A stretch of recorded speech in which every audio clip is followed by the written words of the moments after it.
Magandang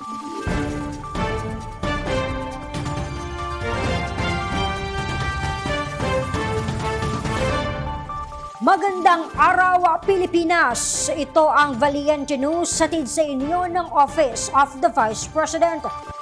Tuloy-tuloy ang paglilibot ng OVP BARM Satellite Office sa iba't ibang probinsya upang mailapit ang pagbabago campaign kahit sa mga pinakamalayong lugar sa BARM. Ang detalye sa report ni Brian Latasa.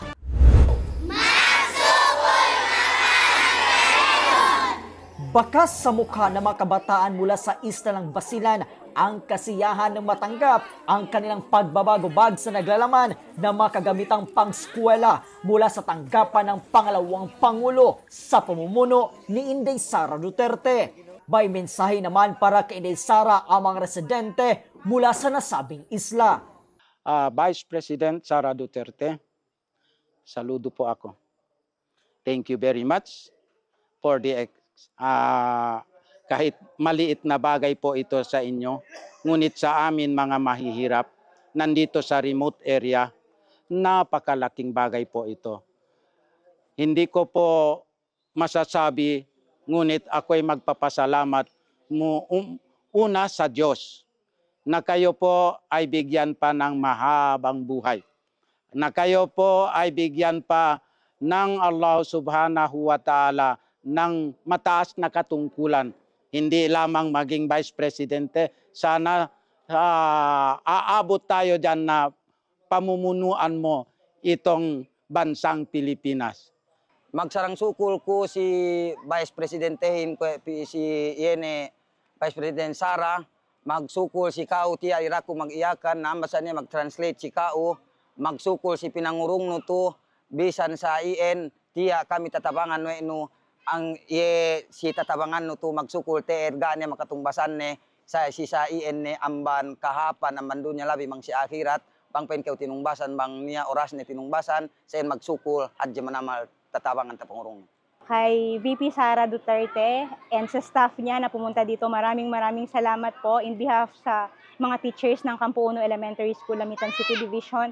Labis po ang aming pasasalamat na ang aming paaralan ang napili ninyo para maging recipient ng inyong programa. Sana po marami pa tong kasunod. Maraming salamat po. Sa datos mula sa OVP BARM Satellite Office simula taong 2023 hanggang Oktubre ngayong taon, pumalo na sa mahigit 30,000 na mga pagbabago bags ang kanilang naipamahagi. Wala ring tigil ang pag-iikot ngayon ng OVP BARM Satellite Office sa Cotabato City, lalawigan ng Maguindanao del Norte, Maguindanao del Sur at maging sa Lanao del Sur, Sulu, Tawi-Tawi at ilang bayan ng Basilan sa layuning mas marami pang kabataan na mga Mindanaoan ang mahandugan ng pagbabago bags mula sa tanggapan ng pangalawang Pangulo. Kamakailan, naging matagumpay ang paglilibot ng OVP BARM Satellite Office sa isla ng Tawi-Tawi, Sulu at Basilan sa tulong na rin ng mga naging kaagapay nito.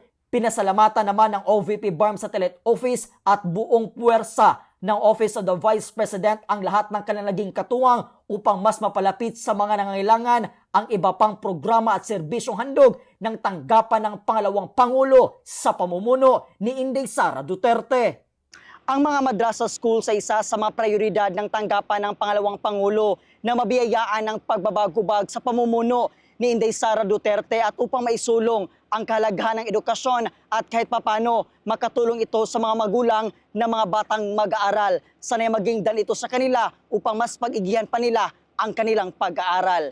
Mula po dito sa Lamitan City, Basilan, ako po si Brian Latasa, ang lahat para sa Diyos, bayan at pamilyang Pilipino. Valiente News. Abangan ang marami pang balita at impormasyon dito lamang sa Valiente News. Ako si Claudette Loreto para sa makabuluhan, naninindigan at matapang na mga ulat at impormasyon. Maraming salamat.